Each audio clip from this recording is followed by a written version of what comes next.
She was just 16, full of life and dreams of becoming a vet. But in 2004, Samantha Tapp disappeared from Burleson, Texas, leaving behind a family still searching for answers. For nearly 2 decades, her sister has fought to keep her story alive. This episode is about love, loss, and the relentless power of hope. Welcome to Beyond the Silence, Whispers Across America. I'm Sammy, your host, driven to shine a light on the dark corners of forgotten cases and keep alive the voices the world has tried to silence. If you followed these cases with me before, you know every missing person story starts long before they disappear. Today, we're telling the story of Samantha Tapp, a spirited teenager whose life was shaped by hardship long before the day she vanished. For Samantha and her older sister Kendale, their lives were already complicated well before October 12th, 2004. The girls had a rough go. They spent part of their childhood in foster care after family upheaval.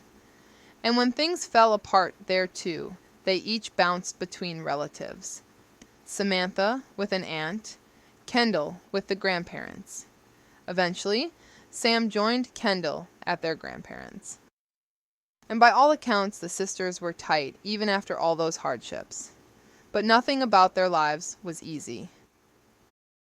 So on the night it happened, Sam leaves her grandparents' home around 7:30, walks a few blocks to Kendale's boyfriend's house, where Kendale's living by then. She's upset, certainly worked up about something, though no one really remembers what exactly sparked it.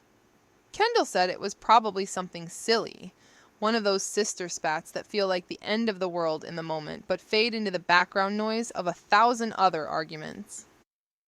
And Sam wants to stay, but Kendale tells her it's not a good idea, and she needs to go home. Sam storms off, and Kendale just figures she'll cool down and head back, or find a place to vent for a bit.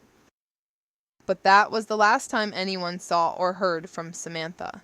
You want to talk about moments that haunt you? This is one of them. The thing is, when Samantha went missing, law enforcement did what they often do. They labeled her an endangered runaway instead of a missing person. And if you've looked at missing teen cases as long as I have, you know that's not rare. Maybe even routine. It happens a lot, and the impacts are real. Kids, especially teens who've run off before, get this label slapped on their case, and suddenly the urgency's gone. Fewer resources, almost no media attention, and less pressure for answers. I mean, I get it. Sometimes a kid does just want to disappear for a night or two. But sometimes something else is going on.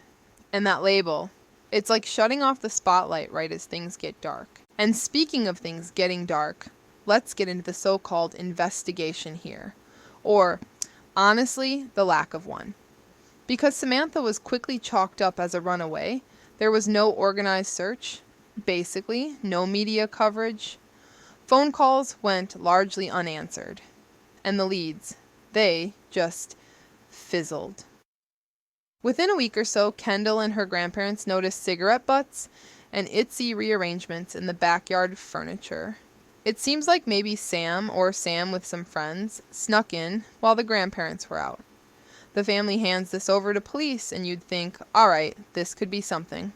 But all the cops did was tell her grandparents to change the locks. End of story. No canvassing, no forensics, nothing. Look, I've seen this before. There was a case I read long ago out of Oklahoma. Kid ran off, except, well, everyone said he left, so nobody really poked around much. Later, it came out that he'd actually been in trouble. Serious trouble, right there in his own neighborhood. And by the time anybody took a real look, the trail was cold, witnesses had gone silent, and the case never got solved. These decisions, labeling someone as a runaway instead of a missing person, not picking up on small details right away, they don't just affect the paperwork. They change lives, make the difference between a quick reunion and a family waiting decades for word. Honestly, the more I see it, the more frustrating it is. And you know, Samantha's case is a textbook example. She's on probation, yeah, for borrowing her aunt's car. You get a 16-year-old kid making some bad choices, sure. But should that history have shut down a real investigation into her disappearance? It's a pattern across the country. Every time you stack up these cases, you start to see all the times a runaway label let clues slip through the cracks. It's just not right. What's truly remarkable, though, is Kendale's dedication. I mean, for 2 decades, she's kept her phone number the same, just in case Samantha tries to call. She's filing FOIA requests, working with private investigator Lou Barry, pushing every possible lead. And there are these developments that almost play out like a cruel game of telephone. Sam's name pops up in Oregon in 2011. St. Helens police run it, but there's no follow-up record, no explanation. Then, in 2013, her name is run at the Dallas-Fort Worth airport by U.S. Customs, but again, nothing comes of it. Some say maybe someone else was using her name. It's just so many loose ends, you know? And it doesn't stop there. There's even talk that Sam called up a relative in Texas, wanted a place to stay, then told them she was off to Florida with a man she'd met. But with these things, memories get hazy. Stories shift over time. It's hard to know what's real. Then there's the detail that Samantha's social security number hasn't been used since 2004, which leaves you wondering, did she disappear on her own, or did something else happen? I want to read you a couple things. It's going to break your heart, but I think it's important. Kendale wrote to Samantha on her birthday. Your 34th birthday is bittersweet. I've not gotten to celebrate this special day with you for the past 18 years. I miss you every single day. I imagine what your life is like. Are you married? Do you have kids? Did you follow your dreams to become a vet? Are you still singing? Do you know that I've never stopped looking for you? Do you know that I love you? And Vanessa, Sam's friend, she wrote, It's been so long that there are fragments of memories left. The only way I can put things is in letter form to you. It makes me feel you may someday read it. My favorite memory is becoming your best friend. These were put out there hoping maybe Samantha might find them. Or maybe they reach someone who knows something. Either way, it's a testament to the power of hope and what it means to never give up, even as the years stack up. You might be asking, where does Samantha's case go from here after 20 years with no answers? I mean, that's the question with so many long-term missing cases. Sometimes the official investigation fizzles out. But that's where communities and volunteers have really stepped up in recent years. Just go online and you'll find Facebook groups, advocacy pages, folks keeping Samantha's face and name in circulation.